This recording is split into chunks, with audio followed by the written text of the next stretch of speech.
네, 써뉴. 한동안 세스를 안 했던 이유는, 여기 12월 21일 302호 교신 내용에서부터 좀 내용이 이제 좀 어려워지고, 황당해지고, 평행우주라던가, 정신과 물질 세계가 구분되지 않는 그런 부분들이 막 나오기 시작하거든요.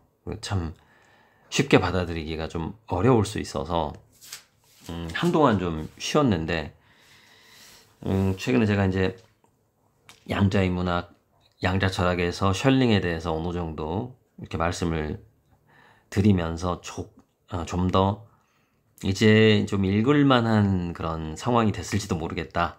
그렇게 해서 한번 읽어봅니다. 자, 그러니까 우리 자신의 인식과 세계관이나 가치관이 객관적인 세상을 만들어낸다. 그러면은 이거 쉽게 이해할 수는 없는데 요게 코펜하겐 해석으로 생각해 보면은 또 이해가 돼요. 이게 관찰자 효과거든요. 이게 역시 양자인문학과 관련된 내용이에요. 오늘 이 세스 내용이. 자, 객관적인 세상은 내적인 작용의 결과입니다. 여러분은 내면을 통해 객관적인 세상을 조작할 수 있습니다. 생각과 이미지는 물질적 현실을 이루고 물질적 사실이 됩니다. 거기에는 화학적인 과정이 관련돼 있죠. 생각은 에너지입니다. 착상된 순간부터 물질적으로 자신을 만들기 시작하죠. 정신적인 효소는 송과성과 관련돼 있습니다. 자, 여기서부터 착상된 순간이죠. 뭔가가 상상된 순간 이미 물질화가 시작한다는 거죠. 언제 나타날지는 정확히 모르겠지만, 그리고 그게 우리가 사는 이 현실에서 나타날 수 있고 또 다른 차원에서 나타날 수가 있어요. 그래서 우리가 생각하는 것이 100% 물질화가 되는데 단 나의 현실에서는 물질화가 되지 않을 수 있는 거죠. 무수한 차원이 있기 때문에. 자, 그런 부분하고 그다음 정신적인 효소는 송과성과 관련되어 있습니다. 우리가 신비주의나 이런 영적인 책에서 송과선 얘기가 자꾸 나오긴 합니다. 그런데 그게 뇌과학적인 송과선의 역할은 멜라토닌과 세로토닌, 수면 호르몬과 관련된 것을 생산하는 곳이다 이렇게 얘기를 해요. 그런데 영적이고 정신적인 부분에서는 또 다르게 얘기를 해요. 근데 그것을 혼동하면 안 돼요. 송과선은 뇌과학적인 해석과 좀 정신적인 영적인 해석이 다르고 역할이 달라요. 하지만 어느 게 맞다가 아니라 둘 다 역할을 하는 것 같아요. 둘 다. 하나는 A라는 차원에서 역할을 하는 거고 또 하나의 역할은 B라는 차원에서 이루어지는 것이죠. 자, 여러분은 화학 성분을 물질적인 것으로 알고 있지만 그것은 사실 생각 에너지의 추진체로서 관념이나 이미지를 물질적인 현실로 전환하는 데 필요한 암호화된 데이터를 간직하고 있죠.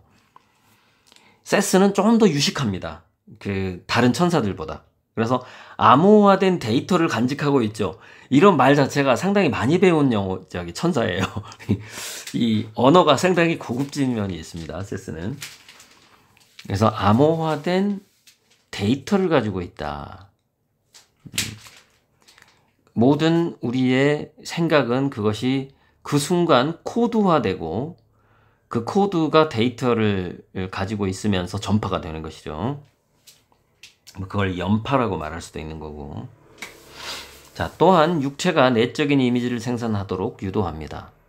말하자면 변형이 일어나도록 만드는 불똥들이죠. 자, 변형이 일어나도록 만드는 불똥들이죠. 그러잖아요. 제가 열점이라는 표현을 했었잖아요. 그 셜링 얘기할 때.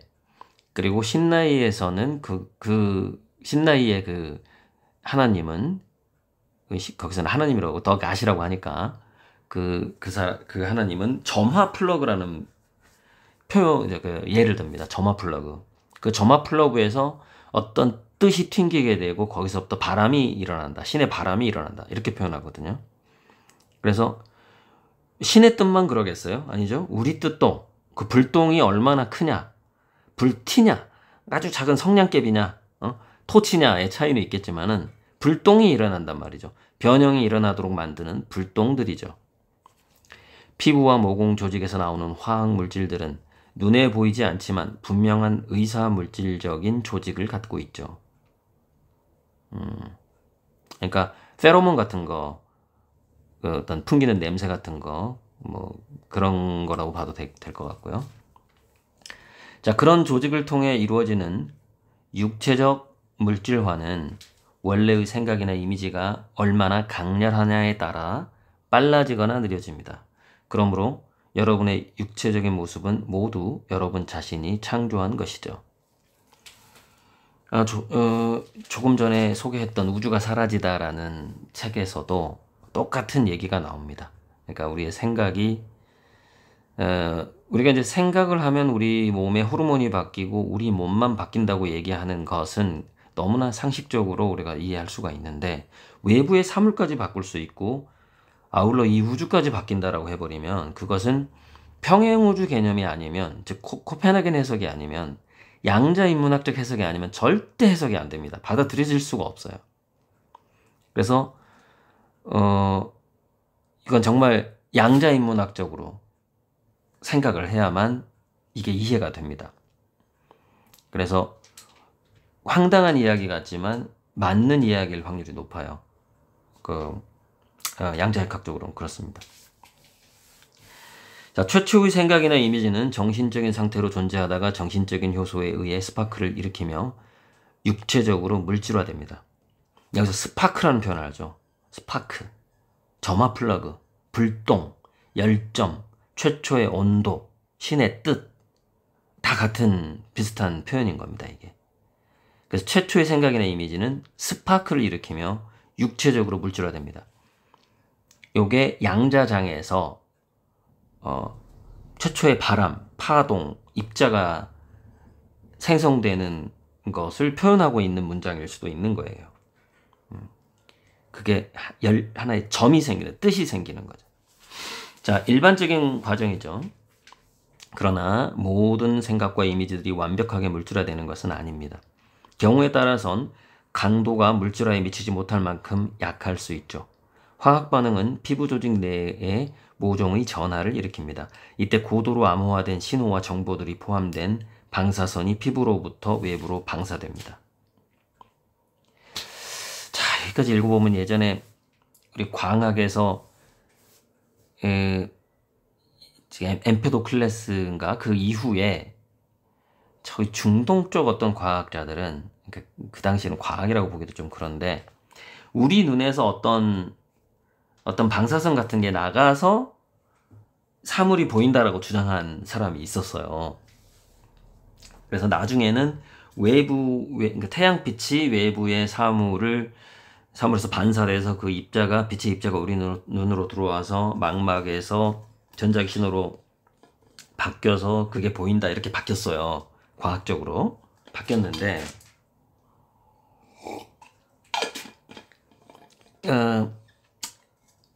현재 제가 읽고 있는 이 어떤 세스의 어떤 생각의 구조로 본다거나 양자역학적 구조로 본다면, 우리 눈이나 몸에서 뭔가 나가서 외부의 사물들이 형성된다라는 표현도 꼭 틀린 표현이라고는 볼 수가 없는 거죠.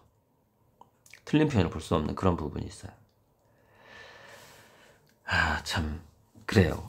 그 양자역학적으로는 그렇게 볼 수도 있는 거예요. 자, 이때 고도로 암호화된 신호와 정보들이 포함된 방사선이 피부로부터 외부로 방사됩니다.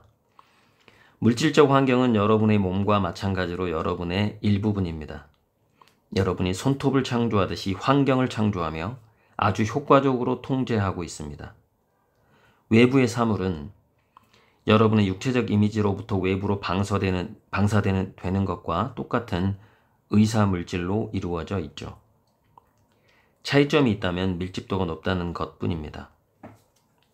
자, 의사물질이라는 것은 그것이 확실한 물질인지 아닌지 모른다라는 거거든요. 그래서 우리가 여러 사람이 앉아 있을 때 우리 앞에 타인들이 있는데 그 인식의 주체들마다 여러 개의 평행 우주가 동시에 존재하는 거예요. 근데 우리가 만지면 물질처럼 느껴지지만 어쩌면 만지기 전까지는 의사물질일 수도 있는 거예요. 그건 알 수가 없는 거예요. 확인은 할 수가 없어요. 그게.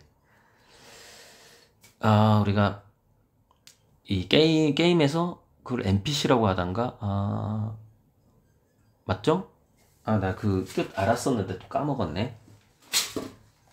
그게 유저가 없는 플레이어 건데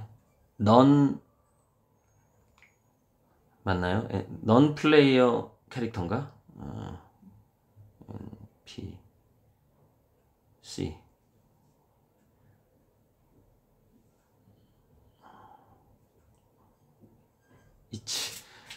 까먹었어. 넌 플레이어 캐릭터 맞네. NPC. NPC. 그러니까 여기서 의사물질이라는 것은 어쩌면 우리 인간도 그냥 NPC일 수 있어요. 그게 뭐냐면은 정말 자유의지라는 것이 있는가 없는가라는 논의로 들어가게 되면 나 자신도 NPC일 수 있는 거예요. 그럴 가능성도 생각을 해봐야 됩니다. 그게 열린 사고방식이에요. 그런데 그것까지 좀 너무하고, 자, 나의 에고와 나의 주체성은 여기 있다고 치고 내 주변 지금 내 동창회를 하는데 저기에 앉아있는 저 애들이 있는데 저게 다 NPC일 가능성이 있는 거예요. 나만 빼고. 그리고 그 상대방도 그 상대방의 주체가 있고 또 그 사람에게는 내가 NPC인 거예요. 그런데 무수한 평행우주가 펼쳐져 버리기 때문에 그 동창회가 뭐 술 먹다가 싸우고 헤어졌는지 뭐 갯돈을 얻었는데 누가 가지고 도망갔는지 어쨌는지 그 어떤 결과로 그 동창회가 마무리되었는지는 각자 다 결과가 다른 거예요. 이제 그게 평행우주 개념이죠. 개념인데, 자, 넘어가 볼게요. 자, 그 물질들이 충분히 모이면 여러분은 그것을 사물로 인식하죠. 그러나 밀집도가 저조한 상태에선 여러분의 눈앞에 나타날 수 없습니다. 몸 안의 모든 신경과 섬유세포들은 내적 자아를 물질적 현실과 연결함으로써 환경을 만들어 나간다는 내적 목적을 갖고 있죠. 그러므로 어떤 면에선 전체적 자아의 핵심으로부터 육체도 나오고 외부의 사물도 나왔다고 말할 수 있습니다. 신경자극은 몸 안에서와 똑같은 방식으로 눈에 보이지 않는 신경 통로를 따라 몸으로부터 외부로 전달됩니다. 그 통로들은 자아의 텔레파시적 사념, 충동, 욕망을 외부로 운반하면서 객관적인 사건을 변화시키죠. 실제적인 의미에서 사건이나 사물은 고도로 전하를 띤 심령 충동이 육체적으로 인지될 수 있는 대상으로 전환되는, 즉 물질로의 대약진이 이루어지는 의식 집중점입니다. 고도의 전하를 띤 충동들이 교차하거나 일체할 때 물질이 만들어지는 것이죠. 이거를 제가 전에 교집합이라고 한번 표현해 봤던 거예요. 충동들이 교차하거나 일체할 때 물질이 만들어지는 것이죠. 인식의 교집합이에요, 이게. 인식의 교집합. 잠시 우리는 그 교집합을 공유하는 거예요. 아주 순간순간, 잠시. 그렇게 각자의 우주가 있지만 그 각자의 우주들이 또 무수한 교집합으로 이루어져 있는 것이죠. 여기서는 일단 그 정도로. 여기서 심령 충동이라는 것은 좀 전에 말했던 점화 플러그 나왔죠? 불똥. 그 같은 개념이에요. 심령 충동. 같은 개념이고. 자, 고도의 전하를 띤 충동들이 교차하거나 일체할 때 물질이 만들어지는 것이죠. 그런 물질로의 폭발이 일어나는 배우의 현실은 물질 자체와는 전혀 무관합니다. 격발에 필요한 적절한 충동들이 교차하거나 일치하는 좌표가 성립되면 동일하거나 유사한 패턴이 언제든지 반복해서 나타날 수 있죠. 적절한 좌표가 성립되면 동일하거나 유사한 패턴이 언제든지 반복해서 나타날 수 있죠. 이게 우리가 바닷속에서 소나라고 있어요. 잠수함들이. 그럼 10년 전에 잠수함들은 나 여기 있어 하고 계속 음파를 발사해요. 그런데 10년 전에 발사한 그 음파의 패턴이 10년 후에 현재 잠수함이 캐치할 수 있어요. 정말 어쩌다가 그 음파가 바다를 계속 떠돌다가 특정 바위나 뭐 해령 이런 게 부딪혀가지고 상당히 집중돼서 나의 잠수함으로 다가올 수가 있거든요. 그러니까 교집합이 많아지면 어느 정도 이게 임계점을 넘어서게 되면 진짜 10년 전에 잠수함이 저기서 나한테 신호를 보내는 것처럼 느낄 수가 있는 건데, 그게 뭐냐면은 격발에 필요한 적절한 좌표가 성립되면 동일하거나 유사한 패턴이 언제든지 반복해서 나타날 수 있죠. 이것을 이제 제가 10년 전에 잠수함의 소나가 이렇게 느껴지기도 한다. 현재 이렇게 한번 설명을 해보는 겁니다. 근데 이거는 뭐 10년 전이 아니라 그렇게 또 이렇게도 해석해 봐야 돼요. 가까운 차원의, 이 현실 차원 말고 또 다른 평행우주의 가까운 차원에서의 어떤 그 영향력이 이 차원으로 좀 가까울 수 있겠죠. 그래서 우리가 현실을 확실하게 바꾸려면 확률을 높이라고 얘기하는 이유가, 확률을 높이면은 그것이 바뀔 수 있는 가능성이 계속 올라가고 이미 바뀌어 있는 현실들이 많아지게 되고, 그래서 그 현실들의 그 파워의 교차점에서 나의 현실도 이 차원의 현실도 바뀌게 되는 것이죠. 그러니까 평행우주의 이 원리는 신비하다기보다는 그냥 착하게 살아라, 열심히 노력하면 성공한다, 이런 거하고 똑같은, 또 결과적으로 똑같아요. 확률을 높이는 원리이기 때문에. 자, 그래서 예부터 수많은 사람들이 마음과 물질이 상관관계에 있다고 주장했다. 하지만 세스와의 교신 자료는 마음이 현실로 전환되는 과정과 방법을 아주 구체적으로 제시하고 있다. 가령 물질의 국소 단위를 이루는 힘은 정확히 무엇일까? 물질로의 대약진은 어떻게 발생할까? 이 문제들을 제대로 다루기 위해 부록에서 별도로 이 부분을 설명해 놓았다. 이 모든 얘기의 핵심은 무엇일까? 여러분은 자신의 현실 세계에서 정신의 에너지가 무엇이며 그것을 어떻게 사용하는지를 배우고 있습니다. 사념과 감정들을 끊임없이 물질화시킴으로써 그렇게 하고 있는 것이죠. 그러므로 주변 환경을 살펴봄으로써 자신의 내적 발전도를 분명하게 파악할 수 있습니다. 자신과는 별개로 존재하는 듯한 외부의 사물이나 사건은 실상 자신의 감정, 에너지, 정신적 환경이 물질화된 결과죠.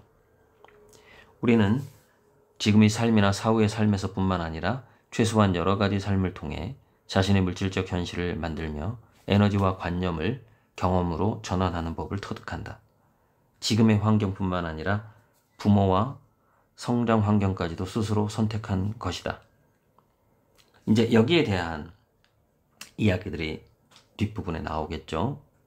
그리고 윤회론에 대한 얘기도 나올 텐데, 윤회는 현대적인 윤회론은 각각의 삶이 펼쳐져 있으나 어느 순간 나의 삶하고 연관된 그의 삶일 뿐이에요. 그러니까 제가 고호의, 내 전생에 고호였다 이런 얘기를 하는데, 고호의 삶이 있고 저의 삶이 있는데 그냥 어느 순간 이게 연관이 된 거예요. 뭔가 소통이 된 거야. 그렇지 꼭 내가 전생에 고호였다 이렇게 말할 수는 또 없는 거예요. 왜냐면 그거 자체는 또 평행우주기 때문에. 그래서 이거를 이게 실제로 저기 무당들의 세계에 들어가 보면은 뭐 내가 이순신 장군을 모시고 있다, 뭐 사명대사를 모시고 있다, 뭐 이런 무당들이 무수하게 많아요. 뭐 안중근 의사를 모시고 있다. 뭐 일본에도 있고 그래요. 그게 하나의 그 영이 뭐 안중근 의사를 모시고 있는 무당이라고 쳐봐요. 그러면 그 안중근 의사의 그 패턴이, 영적 패턴이 한 군데만 존재하는 게 아니라 다차원적으로 존재할 수가 있거든요. 그래서